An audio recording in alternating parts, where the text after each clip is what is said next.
I try and help out with things related to publicity, I suppose. Yeah, like this. Absolutely. And took a game show which we were at. It was a couple of years ago. Yeah, it was a couple of years ago. Yeah. And we had a booth at the Tokyo Game Show. we did. That was a lot of fun. Yeah. It was a lot of fun. And getting us into Famitsu, which is I suppose it's the magazine here in Japan. They run the show. It's huge. And I was so surprised the first time I saw a real copy of Famitsu, because it's something that you always hear about, on the blogs. Oh, right. Yeah. You'd never seen one? So I had never seen one until I came to Japan. And first of all, it's weekly. Yes. So with that in mind, this thing is a lot huge. of content, yeah. It is like the size of, what EGM used to be times 3. Yeah. Right. And it's weekly. Yeah, and it's weekly. Yeah. It's insane. Yeah. Insane. It is insane. But they do have some non-gaming related stuff, like here's the latest thing you can buy at the convenience store or at Denny's. Like one little section, isn't it? They have a few pages dedicated to microwavable lunches. Yeah. The kind of thing the average otaku is going to there's be pictures interested of women as well. Who That's once a month, I think, isn't it? Oh, is it really? the It's idols, not every issue. It's the not idols every- and voice actresses. On the front page, they have. They profile someone. I've somehow memorized that. I worked out that it wasn't in every issue. It's like once a month. Their algorithm. Yeah. They probably do have like monthly features that they bring in. That's probably the cycling. issue that I read the most. Yeah, And I just skipped to that. Me section. too. Yeah, that's the only bit that's interesting, really. Yeah. But for serious? For serious? Yes, for serious. men are dogs. It has to be said. Oh, man. We just got some information the other day that I think Famitsu's readership is literally 92% male, 8% female.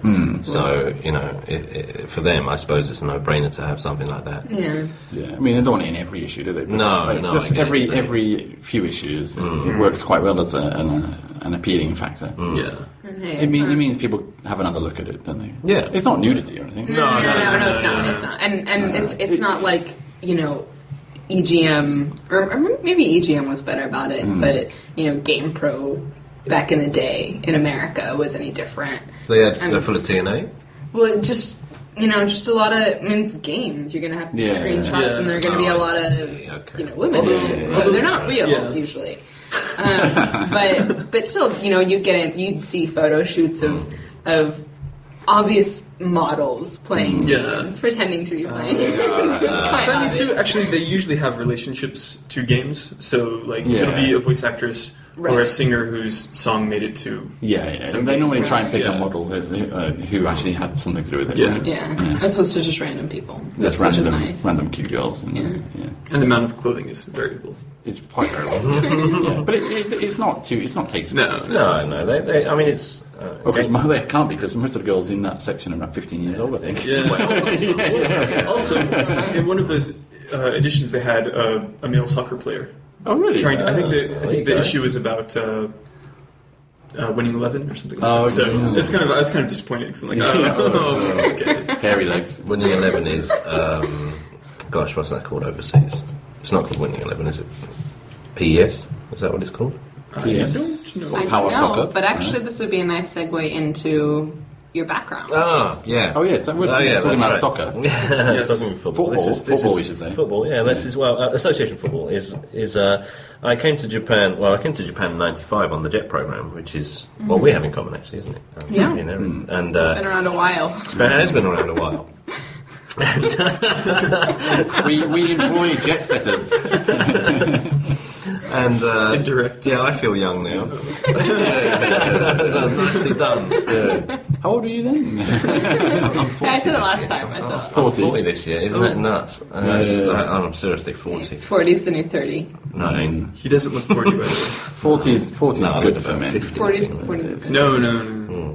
And so 95, I came to Japan on jet, and I was up in the north in Fukushima. It was very nice. Not as far north as you were, but it's the similar sort of Tohoku region, right? Which is Where? nice. Where were you? Fukushima.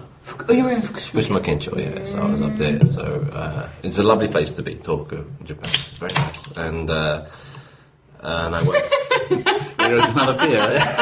You're not going to make another toilet exit, are you? Wait a second. This is a highball. Let me just note this. And you know what happened last time? Yeah. Yeah. Are Fizzy you whiskey. sure? Are you Yes. sure you want to drink the highball? Well, go on. You do it. Actually, I wanted to apologize because I opened it up while Duncan was talking. That's all right. That's all right. Go ahead. It came in Do you want to nicely. drink this? No, carry on, Duncan. Let's hear the rest of the... And then, I worked for Guinness World Records, the Guinness Book of Records, for 2 years in London. And I also worked for the Guardian newspaper in London on football. And through that job, I found out that FIFA were looking for Japanese speakers because they were going to host a World Cup here, Japan and Korea, 2002. So I came back to Japan in the year 2000 to work for FIFA for 2 years. And that was fascinating. It was fantastic. And I met my wife during that 2 years, which was the most important thing to happen during that 2 years.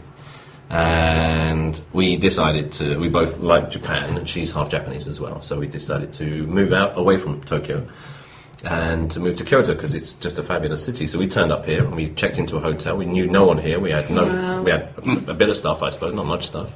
And within a week, we had a machiya, which is an old Japanese house to live in. And moved in, and maybe within 8 months, I'd met Dylan because I interviewed him. It's quite quick, wasn't it? Yeah, it was. It was pretty fast. 2002, 2003.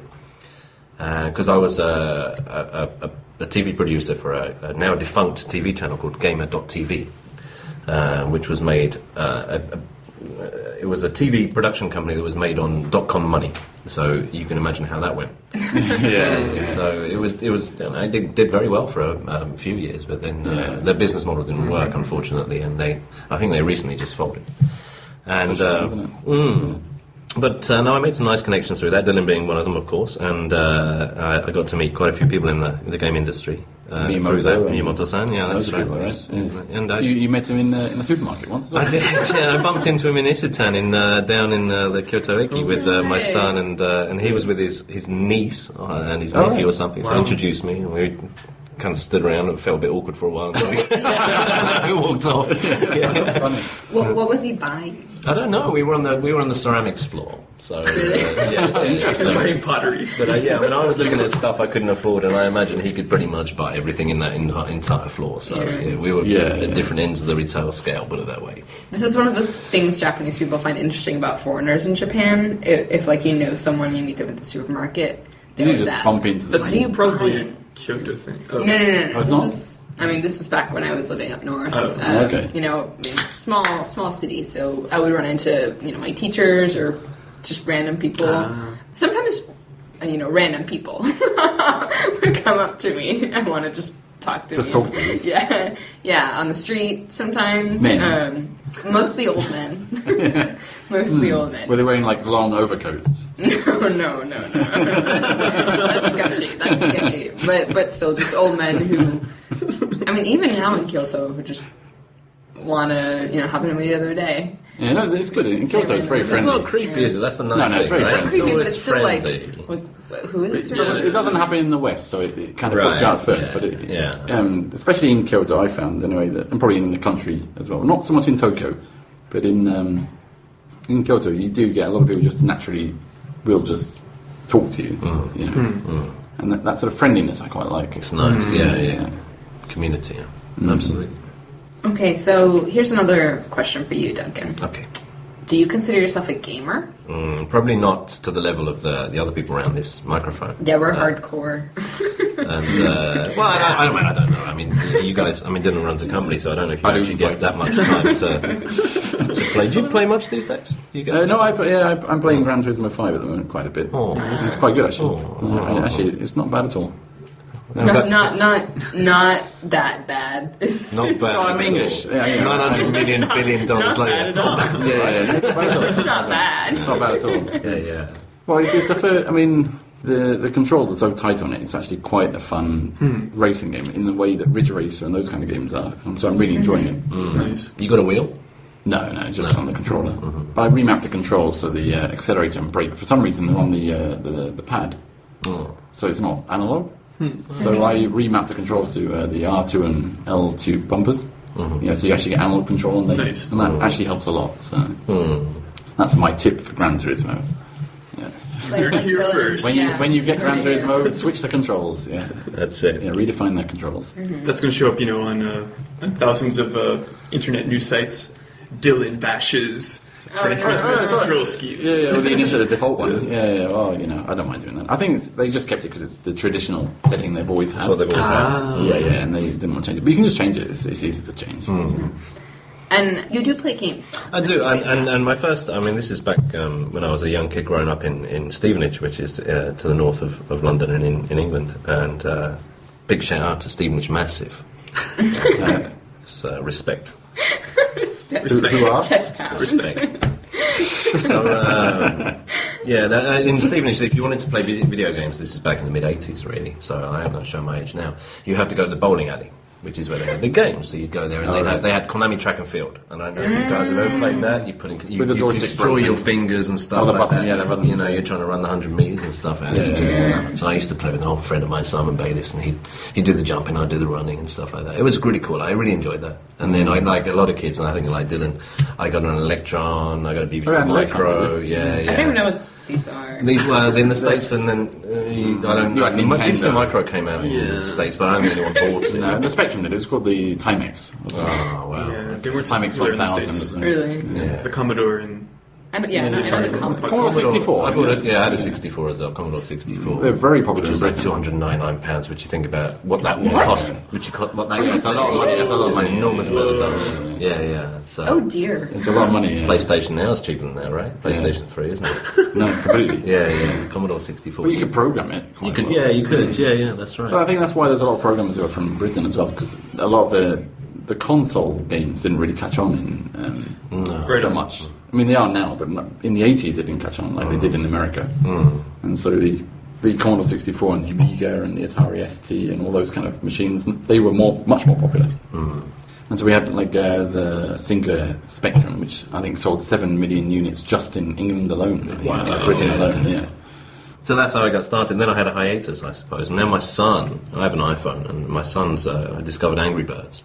He's just, he's The nuts most on those ultra Angry popular Birds. iPhone title in existence. I swear So I those don't guys. have an iPhone. Yeah. I feel left out. It's, the game. It's a very simple game, really, and there's not much physics involved. Cats, birds, and pigs. Yeah. And that's it. Right. So It's my funny son, to watch, isn't it? my son, because he's a Japanese speaker, he calls it "kill pigs with birds."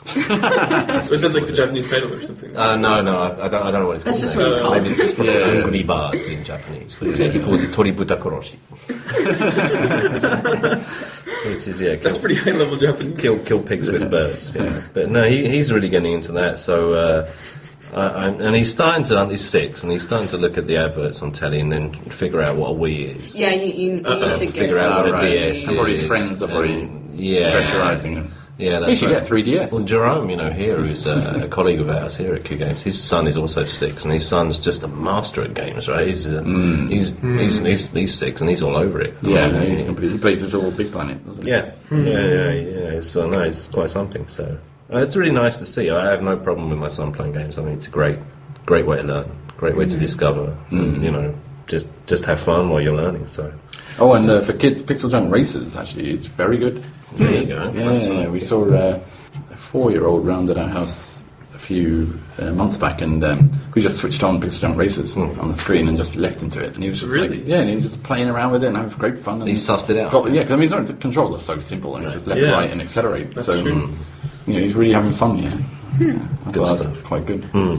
That's mostly satisfying from a game maker's point of view to have that 4-year-old come down, sit Yeah, down, and learn it so Actually quickly. enjoy rock the Yeah, game. Yeah. That's really nice. It's funny considering how many 20-year-olds can't get into it. Yeah. Or you can't control it. They think, the controls are too hard. But a 4-year-old or 5-year-old is just so, plastic, I suppose. The brain is still at such a more plastic state. Sure. And actually, I think just the first time I saw PixelJunk Racers, I was like, this is really cool. Just, I mean, on the if you grew up playing with the slot car racing tracks, Scale X and like TCR or whatever it's called. Yeah.